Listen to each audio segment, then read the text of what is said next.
Jawaharlal Nehru, a man who is hailed as a liberal icon and a champion of democracy. But Nehru has another face that not many people know. Despite 12 of the 15 Pradesh Congress committees voting for Sardar Vallabhbhai Patel, Nehru came through the back door to become Congress president and thereon India's first prime minister, leveraging his rapport with Gandhi. Years later, Nehru issued directions to his ministers to not attend Sardar Patel's funeral. This subtle sidelining of Sardar Patel by Nehru gives a glimpse of his democratic and liberal credentials. Nehru also tried to prevent Rajendra Prasad from becoming president by lying to him about having consulted Sardar Patel to put forward Rajaji's name for interim president. Rajendra Prasad called out Nehru's bluff by sending his letter to Sardar Patel. Caught lying, Nehru struck an apologetic letter to Rajendra Prasad admitting to his lie. Patel, in a letter to Prasad, pacified him, saying that Nehru was overburdened with work and that every word of his shouldn't be weighed. The matter was put to rest with Rajendra Prasad putting the matter behind, but Nehru held his grudge against Prasad. Addressing the Indian Law Institute, Rajendra Prasad had suggested that Supreme Court should define the powers of the President and Prime Minister.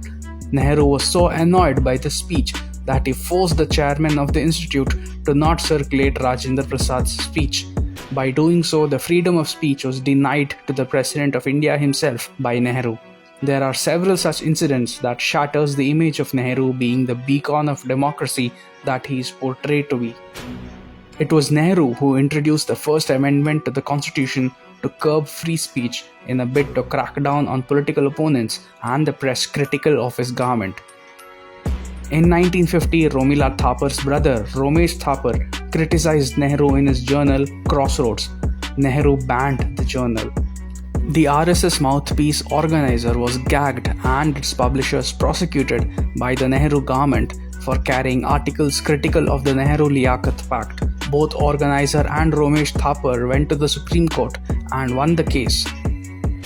But Nehru overturned the Supreme Court's ruling by passing the First Amendment to the Constitution.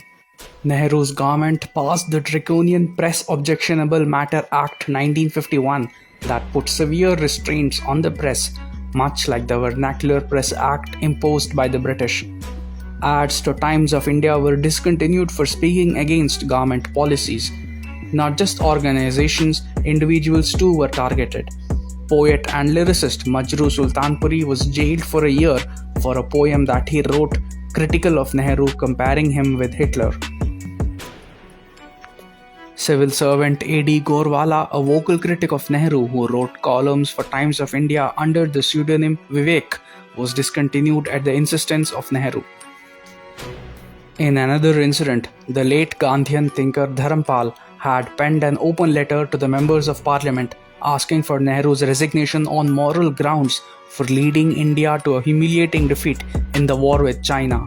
He, along with his friends Narendranath Datta and Roop Narayan, who were also signatories to the letter, were slapped with sedition charges for their anti-national activity and were imprisoned in the Tihar jail. His attack on free speech spilled over to books as well. Stanley Walport's book 9 Hours to Rama, a fictional account of Mahatma Gandhi's assassination, was banned by Nehru. The film, based on the same book with the same title that sought to show Nathuram Godse's side of the story, was also banned. In fact, Nehru banned Godse's testimony from being made public. Several other books like Chandramohini, Rama Retold, The Heart of India, Ceasefire, Captive Kashmir, Dark Urge were banned by the Nehru government. In total, over 16 books were banned during the Nehru years. Not just books, many movies were banned by Nehru. Bhool Na Jana, a film based on the 1962 Indo-China War, was shelved by Nehru due to his policy towards China. Mrinal Sen's Neel Akasher Niche was banned. The film Ganga Jamuna was blocked. The landmark Tamil film Shivaji Ganeshan's Parashakti was blocked. The Malayalam play Ningalenne Communistaki was banned. Sharat Chandra Chattopadhyay's play Mahesh was banned. Even Rabindranath Tagore's works were not spared. Tagore's plays Gora and Visarjan were banned. At least 26 songs of Tagore were banned in the All India Radio Calcutta. In fact, Nehru curbing All India Radio is a separate chapter altogether. The Nehru government sacked Lata Mangeshkar's brother Hridaynath Mangeshkar from the All India Radio for reciting Veer Savarkar's poem. Nehru continued to keep the ban on musical instrument harmonium imposed by the British, as he hated the harmonium. The Nehru government even banned film songs and Western pop music to be played on All India Radio. Nehru cracked down on political opponents as well. Congress leaders demanding Nehru's resignation were arrested and jailed.